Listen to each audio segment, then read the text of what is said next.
So recently, someone asked if I had watched the Charlie Kirk and Kyle Kalinske debate from Politicon last week, which I have. I watched a few of the talks and debates from Politicon. I watched that one. I watched the Anna Kasparian Tommy Lahren debate. I watched the Michael Knowles Chris Hahn debate. I also watched a couple of the panels. Particularly the panel with Kyle Kalinske and Roaming Millennial and Tommy Lahren. And I think Tim Black was the other guy. And then I watched parts of this other panel that Kyle was on. It was pretty much just 5 Democrats talking about how far they want to go with socialism for like an hour. I'm like, I don't really care much for that. But, yeah, I watched the debate. First, I'll comment on the Charlie Kirk, Kyle Kalinske debate, because I thought a good silver lining in that debate was that both parties, both of whom I'm no fan of, I thought they both did a good job at calling each other out, on their flaws. Charlie challenged Kirk on a few key issues. One notable thing was the zero-sum view of economics.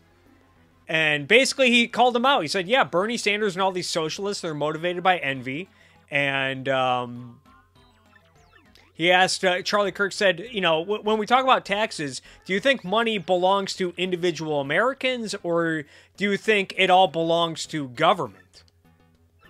He also, Charlie Kirk also noted flaws with pointing to the Nordic countries, noting that, he's like, Kyle, you always point to the Nordic countries as examples of, hey, they have socialized medicine and tuition-free college and how wonderful it is. Those countries also don't have a minimum wage. On top of that, I'll take it a step further. Norway does not have an estate tax. They do a lot of things differently. Some good, some bad. But Charlie just noted the flaw. You can't just point to these countries and say they're doing this, this, and this. Well, why not try everything?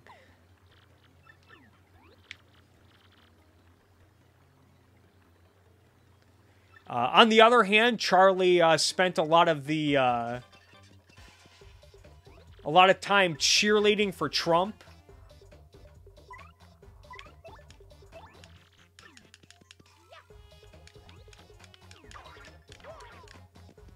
I think Kyle at one point said, oh, thanks for inviting me to the Charlie Kirk monologue show.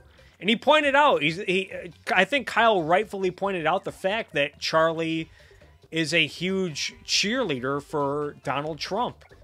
And he pointed out obvious double standards when Charlie analyzes and assesses Trump's presidency and his political positions. I thought Kyle was good at that. He also noted that Charlie kept attacking straw men when it came to debating Kyle.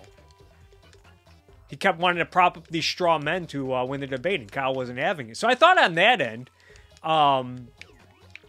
it was interesting because they were both calling each other out for obvious flaws.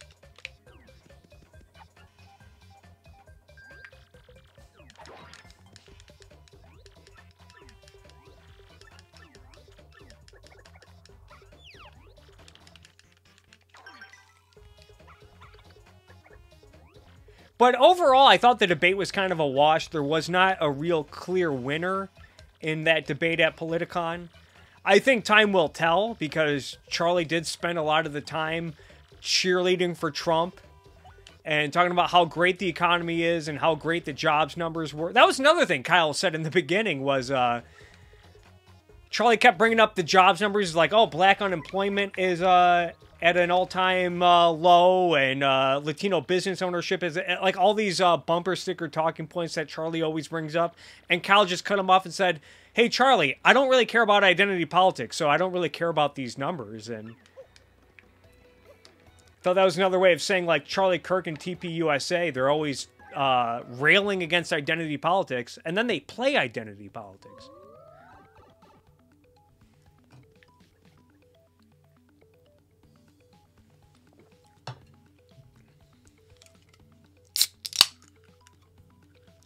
But then aside from that, my main takeaway from Politicon was just how pathetic conservatives are, at least when it comes to economics.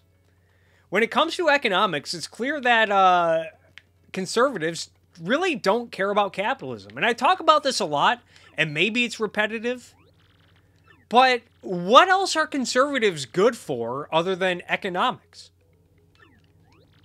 They're terrible on social issues. They're terrible in the realm of philosophy because they think truth comes from God and all that stuff. They're not great on foreign affairs either. And yes, I know Trump got the leader of ISIS. Good for him. I know, but it took him 3 years with the world's most powerful military going up against ISIS, who do they even have their own means of like technology and industry? Like it took you 3 years to get this guy. On top of the fact that, again, you know, Trump's trade wars and kissing up to Kim Jong-un on Twitter and and dancing with the royal family in Saudi Arabia that Charlie Kirk is always railing against, and selling them billions of dollars worth of weapons. But hey, he got the leader of ISIS. That's good. If you guys want to celebrate that garbage time touchdown, by all means. But yeah, they're not good on foreign affairs. They're terrible on social issues. They're terrible in the realm of philosophy. What else are conservatives good for? You want them to be good on economics because they're supposed to oppose the socialist left. So then they pretend to care about capitalism. If you watch those debates and panels from Politicon, it's clear that they just don't care about economics. They're just really bad at economics. So in the panel that Roaming Millennial and Tommy Lahren did with Kyle Kulinski and Tim Black, I posted this video on Twitter. But Roaming Millennial, Kyle Kulinski brings up about how he wants Medicare for all. He wants the federal government to completely take over healthcare and pay for everyone's healthcare costs. And Roaming Millennial, this conservative that works for the Blaze Network, Glenn Beck's network. You guys remember Glenn Beck? Always complaining, what's with these millennials wanting socialism? Why do these people in Occupy Wall Street? Why do they want socialism? Haven't they seen Venezuela? Don't they know anything about the Cold War?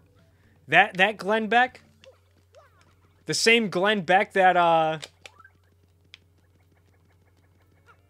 when AOC won her primary, he white knighted for her by saying, hey, I don't agree with everything she says, but I understand that she's just doing what she thinks is best for the people in her district. Yeah, way to go there, Glenn.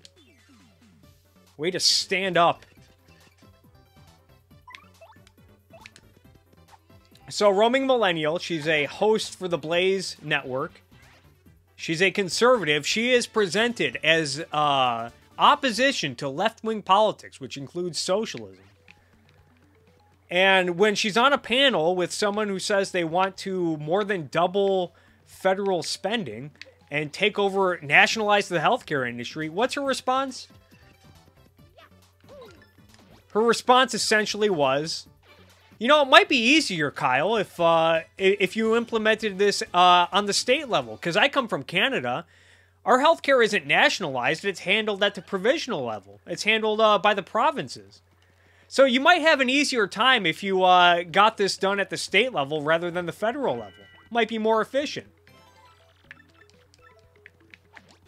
This is what's going to save us from socialism?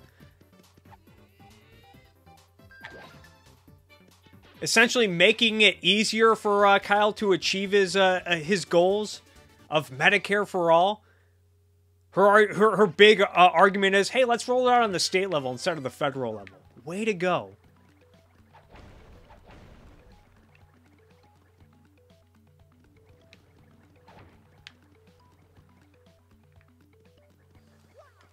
You know, it's bad enough that that conservatives lack the moral fortitude. It's bad enough that they're already ignorant on the economics, but now they're helping them? Well, if you really want to socialize medicine, just do it at the state level. I mean, with friends like this, who needs the left? Who needs Bernie Sanders? And earlier in that same panel, Kyle mentioned Medicare for All, and Tommy Lahren, who works for Fox News, formerly at The Blaze, darling of the MAGA movement and right-wing politics, Tommy Lahren.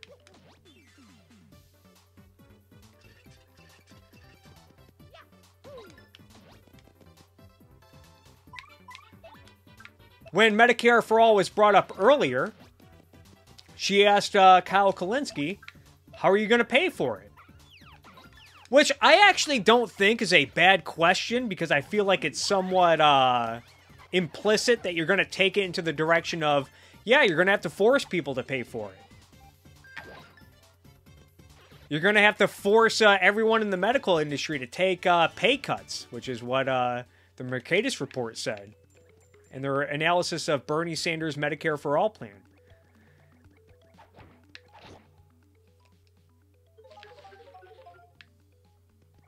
So yeah, you're going to have to raise everyone's taxes. That's where you're supposed to go from how you're going to pay for it.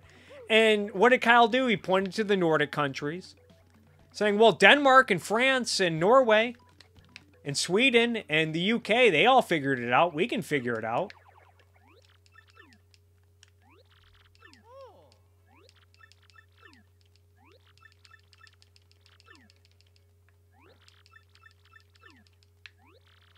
And what's Tommy Lahren's response to that? She doesn't talk about how they pay a lot more in taxes in those countries and how taxes will be going up for everybody in the United States. If we get Medicare for All, everyone's taxes are going up, including the middle class. Everyone's taxes are going up. She didn't bring that up. She didn't bring up, potential consequences like lack of innovation and long wait times. No, her response, her galaxy brain response was, well, if you like Denmark and Sweden so much, why don't you go live there? Okay, that's maybe a funny comeback if you're debating a dumb college SJW or debating one of your liberal relatives at Thanksgiving. But when you're dealing with people who are somewhat professionals in this area, you need to bring a little more sauce. And then there was Tommy's debate with Anna Kasparian. You know, they're talking a lot about immigration, and I mean, both sides are just morons. Tommy Lahren saying, we need a wall, we need to protect the border, we need to stop illegal immigration. And what's Anna Kasparian's response? She's saying, oh, well, the reason why these people are fleeing to America and trying to sneak into the country is because their countries are being overrun with crime and gangs who are getting guns thanks to America's relaxed gun laws.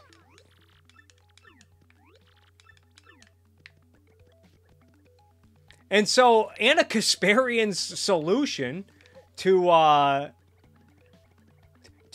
illegal immigration was more gun control, essentially. Oh, we need stricter gun laws. So these crime lords, these criminal organizations in El Salvador and Honduras and in South America, so they don't get the guns that are coming from America.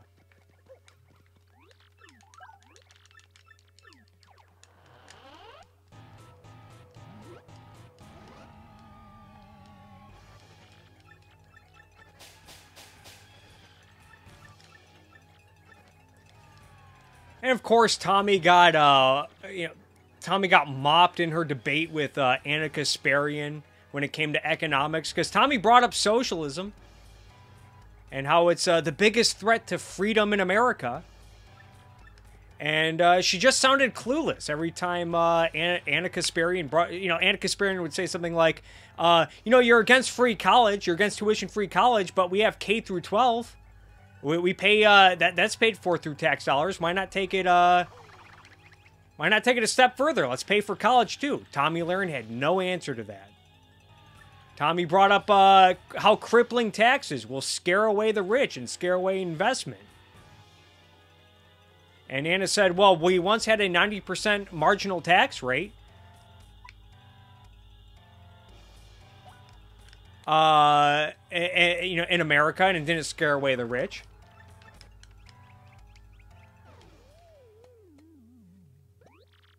Tommy brought up the failures of progressive planning economics, and Anna smoked that one out as well. And, Tommy, she's the darling of the right wing, and she has no answers when it comes to dealing with Anna Kasparian.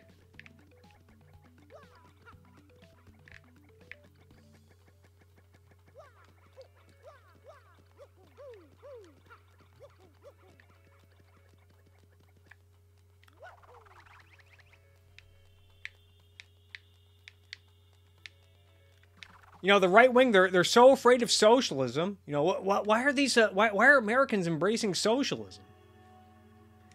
And well, it's because conservatives suck at defending capitalism.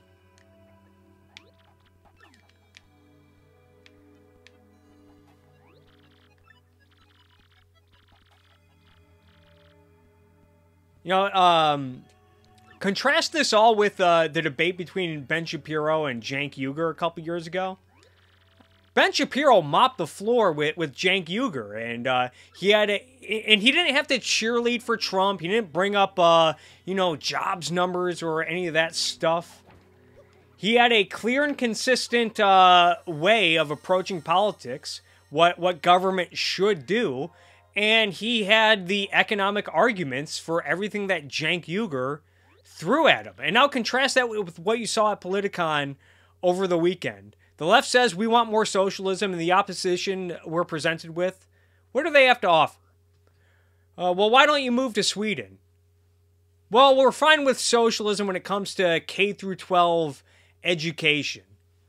The Trump economy is what's good, even though the economy is still heavily taxed and regulated and distorted. Charlie Kirk is Turning Point USA, Roaming Millennial is The Blaze, Tomi Lahren is Fox News. So they all each represent a different movement, a different think tank, so to speak, each representing a different banner of mainstream conservative thought. And this is the best they have to offer. And I mean that. Tomi Lahren and Charlie Kirk, they sadly are the best. I'd rather have them at Politicon challenging the left than, say, Tucker Carlson or Dinesh D'Souza or Candace Owens or Laura Ingraham or Ann Coulter or Matt Walsh. So yeah, Tomi Lahren and Charlie Kirk, they're the best, and they're still not good.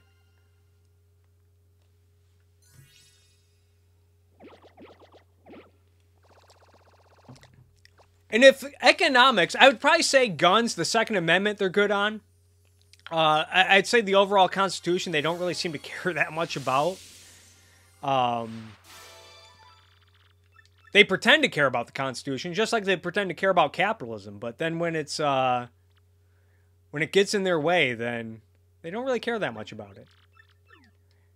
What conservatives are out there trying to rein in the NSA and the Patriot Act?